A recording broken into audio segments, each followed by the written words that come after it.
So 2022 was a big year for me. I entered my last year of medical school, this whole YouTube thing became very real, and I finally figured out how to get my freezer ice machine working. It wasn't easy. Here are 22 things I learned in 2022 that I wish I learned earlier.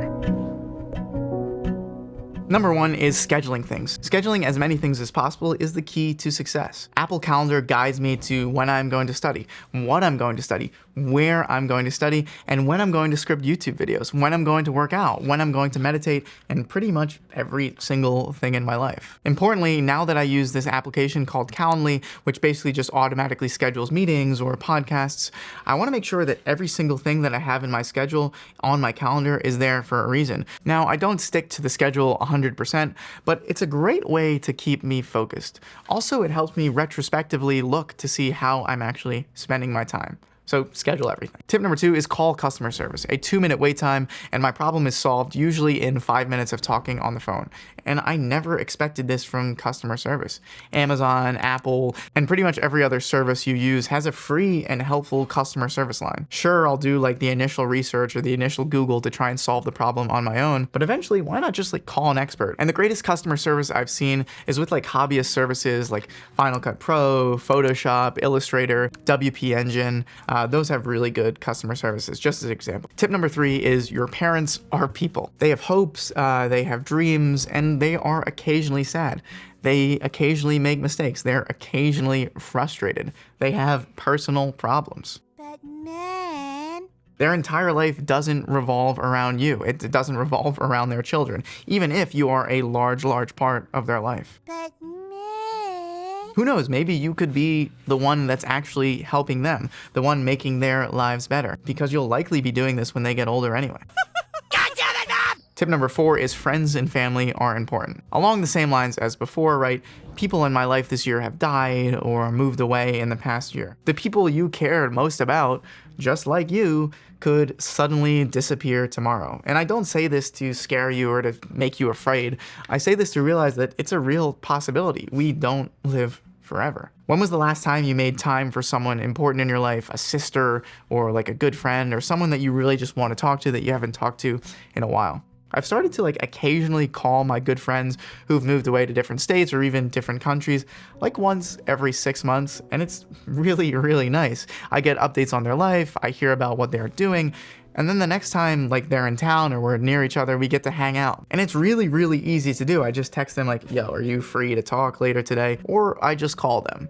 Most people aren't busy like 100% of the time, especially if you're actually just calling to like talk and catch up.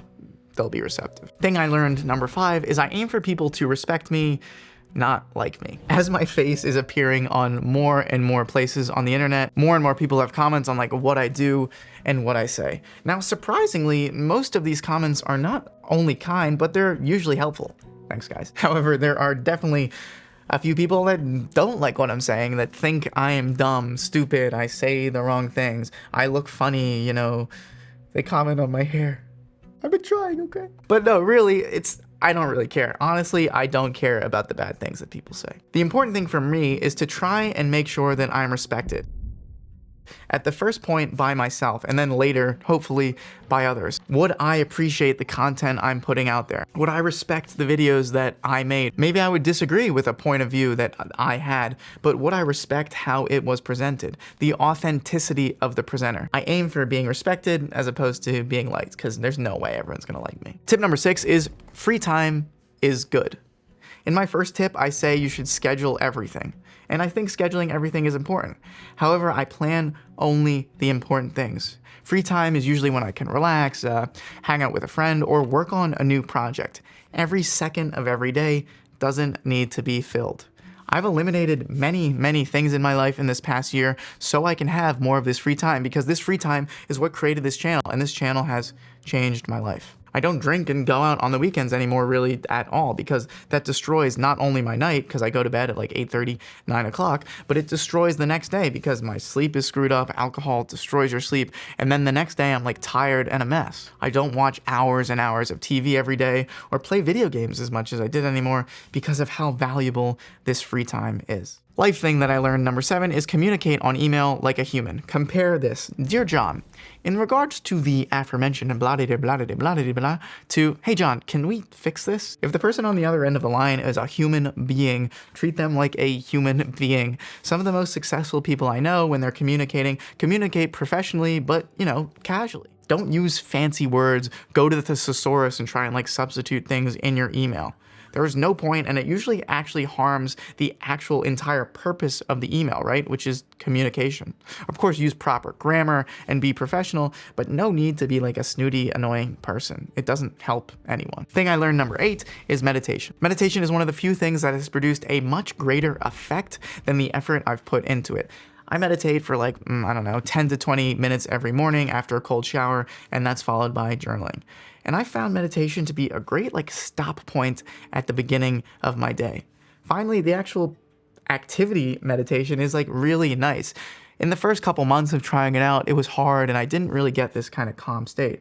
But now that my mind is kind of prepared, it's ready, it's in the zone every morning for it, eventually I'll sneak into this magical calm zone. I really don't know how to explain it, but it's almost like I'm on another level. And meditation is actually so powerful, it's even used as an add-on treatment for depression and anxiety. The next one is journaling. Journaling, similar to meditation, has a much greater effect than the effort put in. So here's exactly what I've been doing, and this kind of changes around occasionally, but this is what I'm doing right now. So I first do a brain dump for 5 minutes on whatever on my mind. Then for number 1, I put one big goal for the day. Then for number 2, I write down 2 things I'm grateful for. And then for number 3, I write down 3 little goals that I want to do for the rest of the day. Tip number 10 is cold exposure.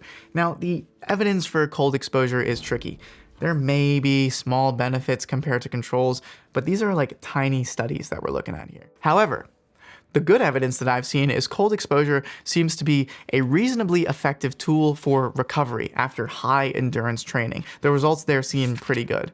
And according to the evidence, it's cold immersion to the neck that is the best, and you're supposed to do this as frequently and as cold as possible. But here's the real reason I love cold exposure, the real reason I think it's worth it, because it helps build mental toughness. Stepping into a really cold shower or an ice bath takes a significant amount of mental effort, and staying in there for a long period of time requires even more. But over time, you'll notice that you're starting to build kind of this mental toughness, and it will allow you to perform better on nearly everything you do. I've worked harder on runs, I've studied longer, I've worked longer on my YouTube videos, and I attribute a lot of this to my increased mental toughness, which I attribute a lot to having more cold showers. So I start every single day with a cold shower, and after every hard workout session, I also have a cold shower. Tip number 11 is heat exposure is cool.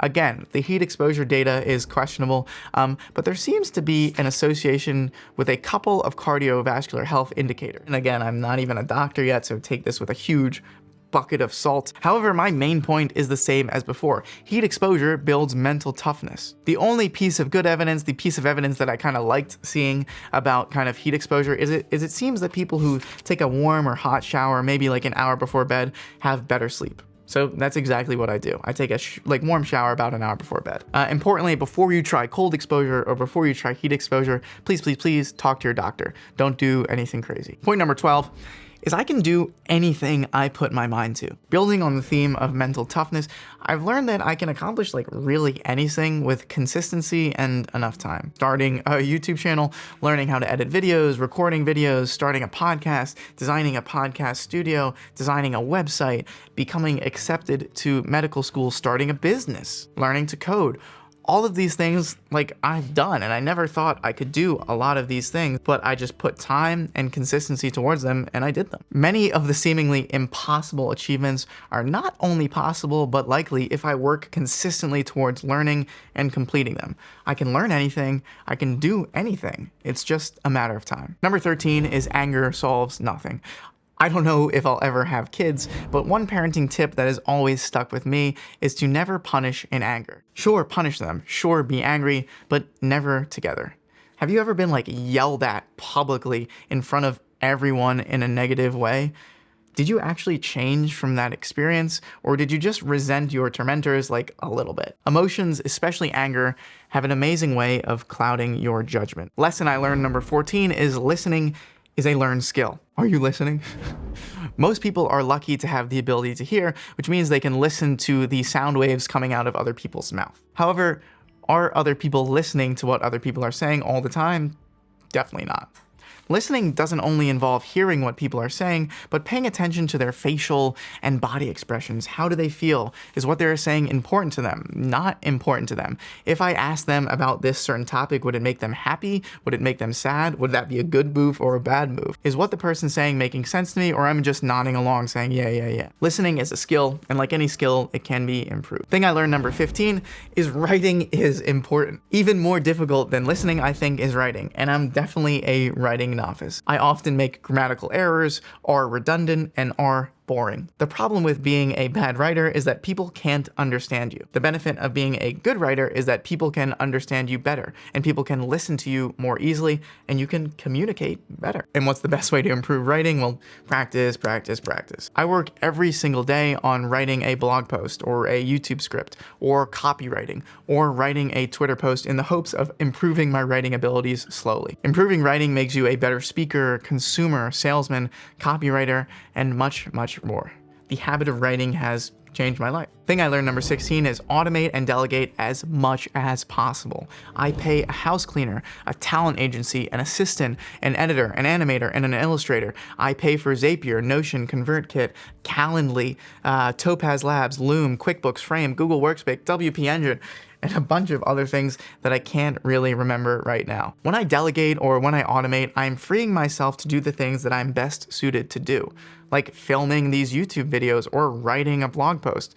That's where my unique insight comes from. That's where my unique talent comes from. This is where my hours are best spent. I plan to automate and delegate much, much, much more as I continued on this internet and life journey. Not only that, the people that I delegate to or the computers that I make automate things for me are much better at those things than I am. Tip number 17 is reading is a superpower. Reading improves writing, vocabulary, focus, and communication skills, no matter what you read. I alternate between a fiction book and a nonfiction book when I'm reading, and I stop reading any book that I just don't like to read, because I know one of the most valuable things about reading is to keep reading. Thing I learned number 18 is take all the blame and give all the credit. When I mess up, I own it.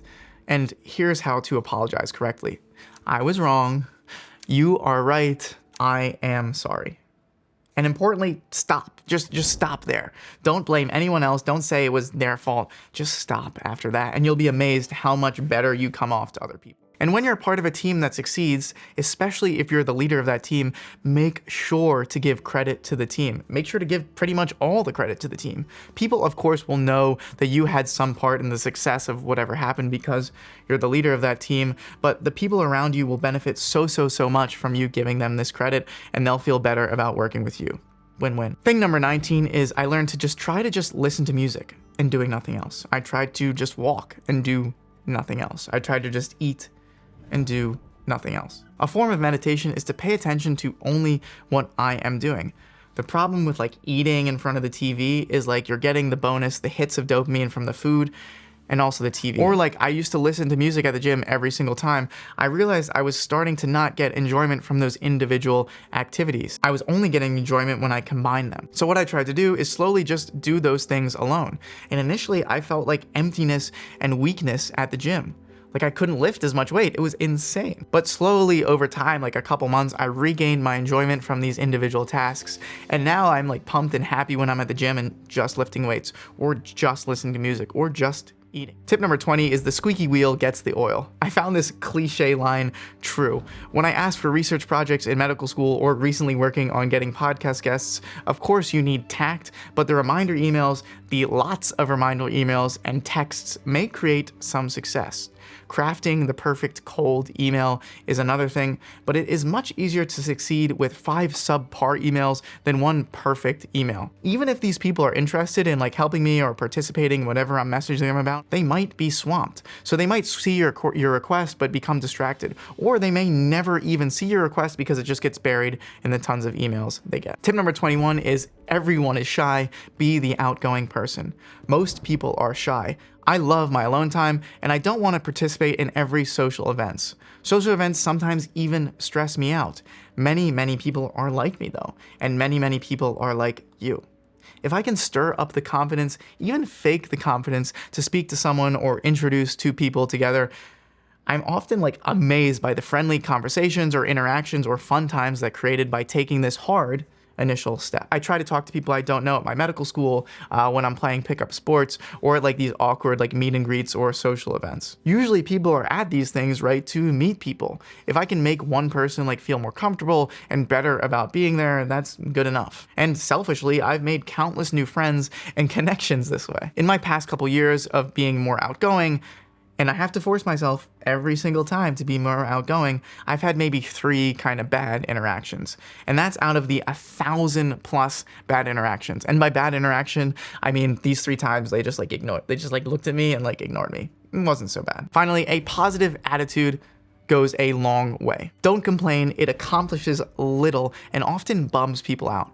If I can come into a situation with an upbeat attitude, I have a higher chance of actually succeeding. I have a higher chance of a positive outcome. I've experienced this in the hospital when meeting a new really sick patient, chatting with people on the phone, or starting a tough workout. But that is it. Those are 22 things that I learned in 2022 that I wish I learned earlier. Thank you so much for watching, and I will see you on the next one.